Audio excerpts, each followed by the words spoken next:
Suspense, Achraf Hakimi, ballon d'or africain. Et voilà que c'est totalement mérité. Félicitations à Achraf Hakimi, félicitations au Maroc. Je vous cache pas que j'avais des doutes sur Achraf Hakimi à ses débuts au Paris Saint-Germain. S'il vous plaît, regardez le palmarès qu'il nous a concocté. C'est tout simplement un palmarès, pas seulement ballon d'or africain, mais un palmarès ballon d'or. 52 matchs, toutes compétitions confondues en 2025, 11 buts, 12 passes décisives. Une saison historique au niveau statistique pour un latéral. C'est du jamais vu. Il a remporté la coupe aux grandes oreilles, la coupe sacrée pour le Paris Saint-Germain, la Ligue des Champions, la Super Coupe d'Europe, la Ligue 1, la Coupe de France, le trophée des champions, médaille de bronze au JO et le 6e du Ballon d'Or France Football.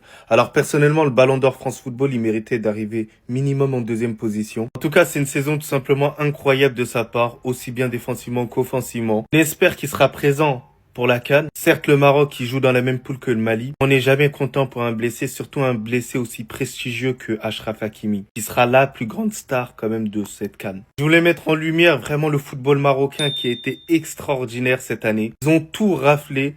Ils ont la meilleure jeune qui a été élue aujourd'hui, Noah El Madani. Mes félicitations à elle. Othman Mahama qui a été élu meilleur jeune d'Afrique et c'est extraordinaire aussi. Mes félicitations à lui. La meilleure équipe U20 d'Afrique, encore au Maroc, était vainqueur de la Coupe du Monde U20, et c'est extraordinaire. Chebak, élue meilleure joueuse africaine de l'année, mes félicitations à elle, une nouvelle fois. C'est une dinguerie comment ils ont tout raflé, mais ça s'arrête pas qu'à là. Yacine Bounou, élu meilleur gardien en Afrique, est-ce que c'est démérité? Je ne pense pas. C'est pour vous dire que le football marocain, il m'impressionne de plus en plus, et ça fait du bien, on va pas se mentir, à l'Afrique. Mais sinon, en vrai, c'est à toi. En tout cas, on dit alhamdoulilah.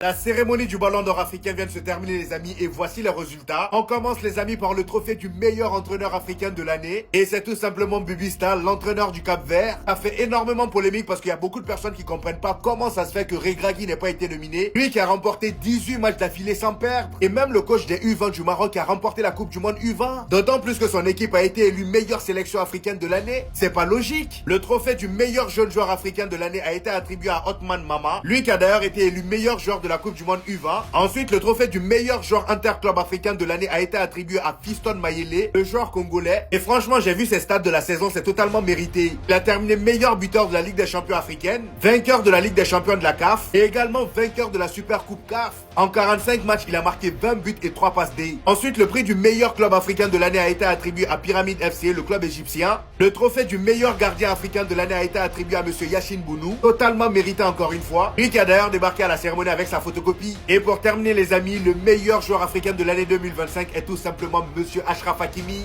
De toute façon, on le savait depuis longtemps, du moment où Nasser El Khelaifi s'est déplacé et qu'il avait un truc à prendre, là clairement je pense qu'on est tous unanimes, il n'y a rien à dire au vu de sa saison. Il pouvait pas faire mieux. Encore une fois, il rend fier toute sa famille, surtout sa mère. Franchement, félicitations au Maroc pour cette saison. Il est vraiment tombé bien bas votre pote les gars, franchement.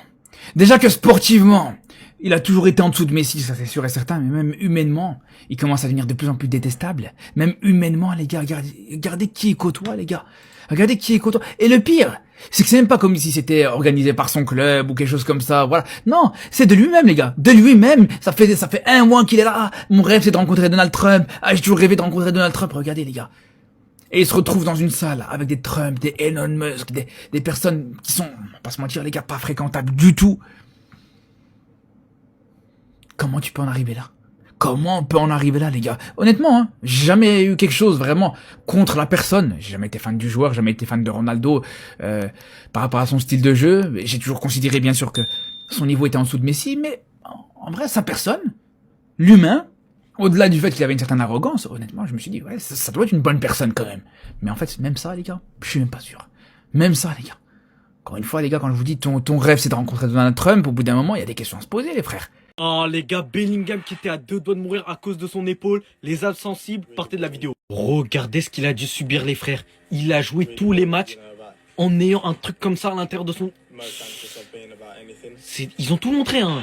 Tellement c'était hard les gars ce qu'il a subi. On a tous critiqué Bellingham les gars sur une seule chose, le fait qu'il a retardé son opération. Alors que le frérot, il savait juste qu'en fait, il était à 2 doigts de clamser s'il faisait cette opération. Allez regarder la vidéo en entière, les frères, de la chirurgie de Bellingham par rapport à ça. Il nous a expliqué tout le déroulement de l'opération, les gars, et comment c'était trop cardio mentalement. C'est pour ça qu'il avait réfléchi à 2 fois, les gars, avant d'y aller. Et la douleur qu'il avait pendant les matchs, les gars, il nous a montré les après-matchs où il est en train de pleurer littéralement par rapport à la douleur qu'il avait à cause de l'épaule. C'est trop une singerie, tout ça à cause, les gars, d'un match. Quand on vous dit le football, les gars, ça peut changer la vie d'un joueur indéfiniment. La seule chose à laquelle ils pensaient, les frères, c'était retrouver son physique d'avant. Il en avait marre des douleurs répétées, les gars, et de ne pas être à son maximum. Et cette opération, c'était la seule chose qui pouvait le corriger, sauf qu'elle était trop dangereuse. Non mais ça, ce serait le pire scénario pour Cristiano Ronaldo, qu'on se dise la vérité. Donc là, il y a ChatGPT qui a prédit les prochains vainqueurs de la Coupe du Monde. On commence direct avec la prochaine Coupe du Monde qui arrive dans 7-8 mois. L'Espagne sera vainqueur selon ChatGPT en 2026. Donc deuxième Coupe du Monde pour l'Espagne et première Coupe du Monde pour Pedri, Yamal, tout ça. En 2030,